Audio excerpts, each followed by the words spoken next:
솔라나가 이번 사이클에서 가장 메인이 되는 알트코인의 자리를 유지하지 않을까. 전 세계적으로 이제 유동성 확장 사이클로 들어간다. 그러니까 모든 정권이 지금 정책적으로도 반암호화폐에서 친암호화폐적으로 트랜스포메이션 하고 있다. 근데 이게 굉장히 큰 의미를 가지는 게, 이런 기회는 역사에 딱 한 번밖에 없는 거죠.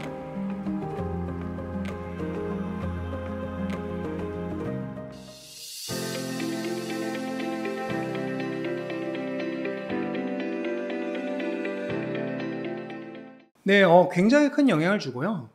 실제로 비트코인의 가격은 유동성과 굉장히 밀접한 관련이 있습니다. 그래서 반감기에 지지 않을 정도로 유동성 사이클과 밀접한 관련이 있고, 그럴 수밖에 없는 게 비트코인은 주식처럼 어떤 현금 흐름이나 실적이 있는 자산이 아니죠. 금과 똑같이 구매력 저장 수단으로 사용되는 자산, 상품 자산이기 때문에 근본적으로 유동성의 영향을 그 어떤 것보다 많이 받아요. 거의 다 이자도 없죠. 금이랑 똑같아요. 그러다 보니까 금리의 영향도 엄청나게 많이 받죠.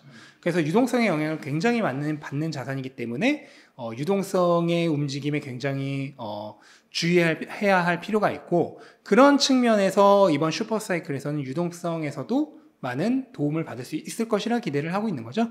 그래서 실제로 미국의 M2 광의 통화량이 줄어드는 마이너스 단계에서 현재 통화량이 늘어나고 있는 플러스 단계로 양전했습니다.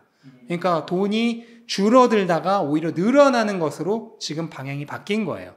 그 다음에 올해 말에 미국이 뭐 한 번 할지 두 번 할지 모르겠지만 금리 인하를 시작할 거고, 당연히 그에 따라서 유럽은 오히려 미국보다 더 선제적으로 할 거란 얘기도 있고, 한국도 지금 11번째 연속 금리 동결을 했는데 당연히 미국이 금리 인하 시작하면 안 할 수가 없을 거고, 결과적으로 그 다음에 중국도 금리 인하를 시작했고, 결과적으로 전 세계적으로 이제 유동성 확장 사이클로 들어간다 라고 보시면 되겠고, 그래서 실질적으로 이미 돈의 전 세계적 글로벌 M2 통화량은 이미 플러스로 돌아서서 양전해서 확장하는 단계로 이미 들어갔습니다.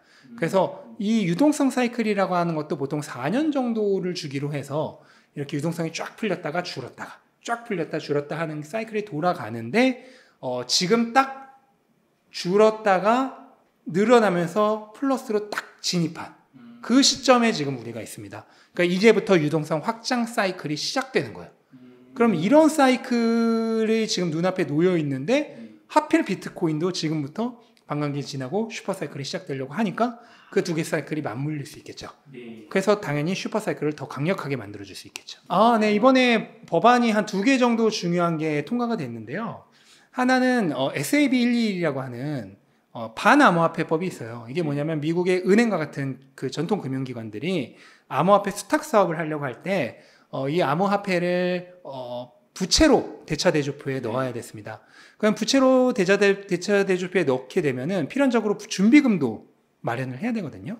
근데 다들 아시다시피 지금 암호화폐는 대출이나 이런 게 못하고 있잖아요. 전통 금융기관들이. 그럼 대출 상품은 없는 상태에서 일방적으로 부채로만 잡는 거예요. 일방적으로 대출을 못 해주는 상태에서 준비금만 마련해야 되는 거예요. 그럼 실질적으로 스탁업을 못 하겠죠. 네. 그래서 실질적으로 전통 금융기관들이 스탁업을 못하게 하는 법이에요. 근데 이것을 무효화하는 법안이 상원까지 다 통과가 됐습니다. 근데 더 놀라운 건 상원에서 60대 38로 압도적으로 통과를 했다는 거예요. 민주당에서도 찬성하는 의원이 더 많아요. 그 정도로 뭐 초당파적으로 통과가 된 거죠. 근데 이거를 지금 그 백악관 측에서 거부권을 행사할 거다. 이런 말을 하고 있었는데, 이것도 지금 거부권 행사 안 할 거다라는 얘기도 다시 나오고 있어요. 왜냐면은 방금까지 얘기했던 그런 정치적인 여건과 맞물려서. 그러면서 지금 의회에서도 분위기가 바뀌고 있고. 그 다음에 이번에 FIT21이라고 하는 일종의 친암호화폐 법안이 또 하나가 통과가 됐어요. 그런데 이거는 지금 하원에서만 아직 통과를 했는데, 하원에서 지금 마찬가지로 거의 2대1 정도의 승률로 통과를 했습니다. 그러면서 결과적으로 하원에서도 친암호화폐 세력이 더 많고, 상원에서도 친암호화폐 세력이 더 많고, 그 다음에 대통령 후보 측에서도 이미 트럼프 쪽은 친암호화폐처로 바뀌었고, 바이든도 이런 기세를 보고 약간 눌려서 방향을 선회하려고 하고, 그러니까 모든 정권이 지금 정책적으로도 반암호화폐에서 친암호화폐적으로 트랜스포메이션 하고 있다 라고 보시면 됩니다. 근데 이게 굉장히 큰 의미를 가지는 게 네. 반암호화폐에서 친암호화폐로 이 방향이 전환되는 네. 이런 기회는 역사에 딱 한 번밖에 없는 거죠. 한 번 하고 나면 끝이잖아요. 맞아요. 이미 친암호화폐로 돌아섰는데 뭐 반암호화폐로 다시 간다면 그거는 오히려 안 좋은 쪽으로 가는 거고, 네. 호재로 생각했을 때는 반암호화폐가 친암호화폐로 전환되는 것은 한 번밖에 일어나지 않는 일이란 말이에요. 네. 근데 이 한 번밖에 일어나지 않는 일이 지금 비트코인 슈퍼사이클에 맞물려서 일어나려고 하는 거죠. 그럼 어떻게 보면 이 정권과 그 다음에 금융권에서도 자세가 바뀌고 있죠. 원래 암호화폐 안 하려고 하다가 이번에 암호화폐 스톡업을 하기 위해서 정치권에 로비를 했다라고 봐야겠죠. 네. 그 정도로 많은 의원들이 찬성을 했다는 것은, 그 얘기는 금융권도 뭐를 알았냐면 암호화폐가 돈이 되는구나 라는 걸 안 거예요. 이번에 현물 ETF를 보면서. 네. 그러면서 돈이 된다면 당연히 하려고 하겠죠. 그리고 하려고 하면 당연히 이 사람들은 돈을 가지고 있으니까 그 돈이 로비를 해서 정치권을 움직이겠죠. 그렇죠. 그래서 반암호화폐적이었던 금융권과 정치권이 친암호화폐적으로 돌아서는 이런 방향의 전환이 이번 슈퍼사이클에 얹어지려고 하고 있어요. 그럼 이것도 역사상 딱 한 번밖에 일어나지 않는 일이거든요. 슈퍼사이클에 더해진다면 반감기에 더해서 ETF에 더해서 유동성 확장에 더해서 거기에 금융권의 방향 전환과 정치권의 방향 전환까지 네. 모두 더해지는 어마어마한 일이 일어날 수가 있게 될 겁니다. 뭐 단기적으로야 트레이더들의 변덕이라고 볼 수가 있겠고, 하지만 만약에 이더리움을 통해서 알트코인의 불장이 조금 빠르게 온다면 분명히 다른 알트코인들에게도 이런 영향이 전해질 수 있다고 생각을 해요. 일반적으로 알트코인의 불장은 비트코인이 전고점 영역을 완전히 돌파하고 한 반년 정도가 지나서 3개월에서 반년 정도가 지나서부터 본격적인 알트코인 불장이 오는데, 알트 불장이 올 때는 우선 이더리움이 먼저 올라요. 그 다음에 다른 알트코인들이 오르거든요. 근데 만약 이더리움 ETF로 인해서 이더리움이 좀 빠르게 오른다. 그러면 당연히 그 뒤에 따라올 다른 알트코인들의 불장도 더 빠르게 따라올 수 있죠.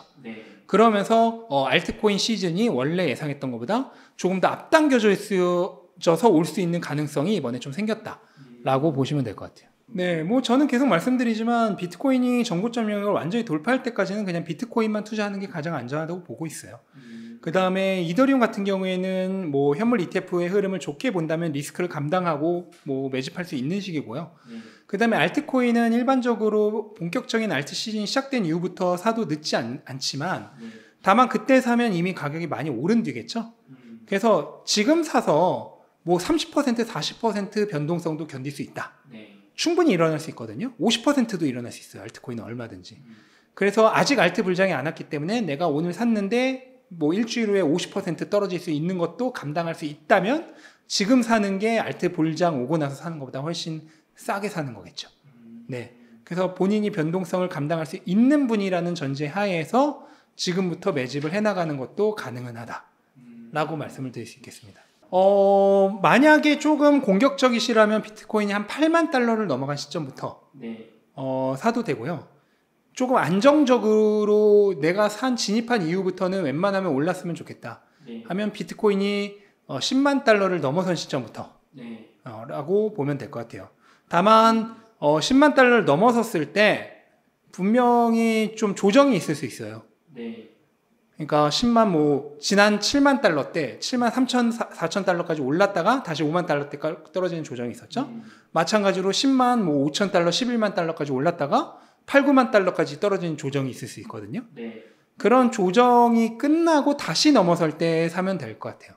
네, 아직 전혀 늦지 않았고요. 제가 책에서 썼던 매집 가능 시기가 여전히 한 반년 정도 남아있기 때문에 지금 사더라도 전혀 늦지 않았고, 그 다음에 이미 투자를 하고 계신 분들이라면 더욱더 지금 읽어봐야 하는 책이라고 생각을 하고요.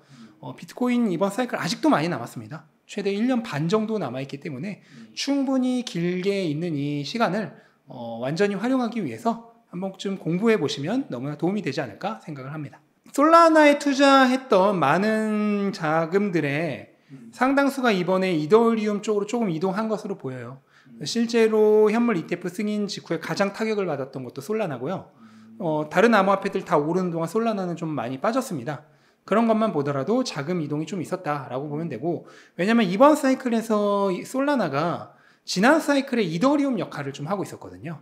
이더리움도 이제 너무 커지면서 지난 사이클 이더리움처럼 알트 대장이 되는 게 누구냐 하면 그게 솔라나였단 말이에요.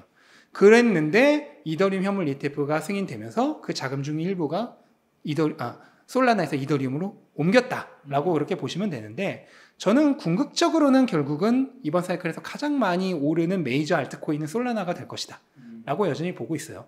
왜냐면 이더리움은 만약 이렇게 되면 결국 더 큰 암호화폐가 될 것이고, 변동성은 오히려 기관 자금들 들어오면 변동성은 더 낮아질 수도 있어요.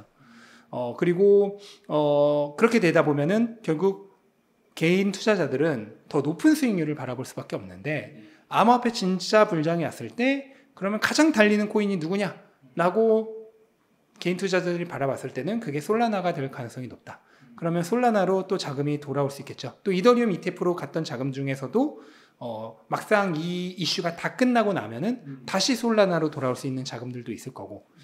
그래서 결과적으로는 저는 이더리움 ETF와 상관없이 솔라나가 이번 사이클에서 가장 메인이 되는 알트코인의 자리를 유지하지 않을까라고 추측을 하고 있습니다. 네, 가격적으로는 당연히 매력적이고요. 다만 뭐 이더리움 ETF가 잘 되면은 일시적으로는 더 타격을 받을 가능성도 있겠죠. 그런 변동성을 감안한다면은 지금 이더리움 현물 ETF 승인 이후 가격이 많이 하락해 있는 현재 시점은 나쁜 시점은 아니다 라고 보고 있습니다. 네, 기회가 뭐 아직도 많이 남아 있습니다. 여전히 늦지 않았으니까 지금부터라도 조금씩이라도 암호화폐 공부하시면서 투자를 한번 해보셨으면 좋겠고, 이미 투자를 하고 계신 분들이라면 뭐 최근 같은 그런 조정에 마음 흔들리지 마시고 여전히 뭐 사이클 많이 남아 있으니까 이 즐거운 여행을 충분히 즐기셨으면 좋겠습니다.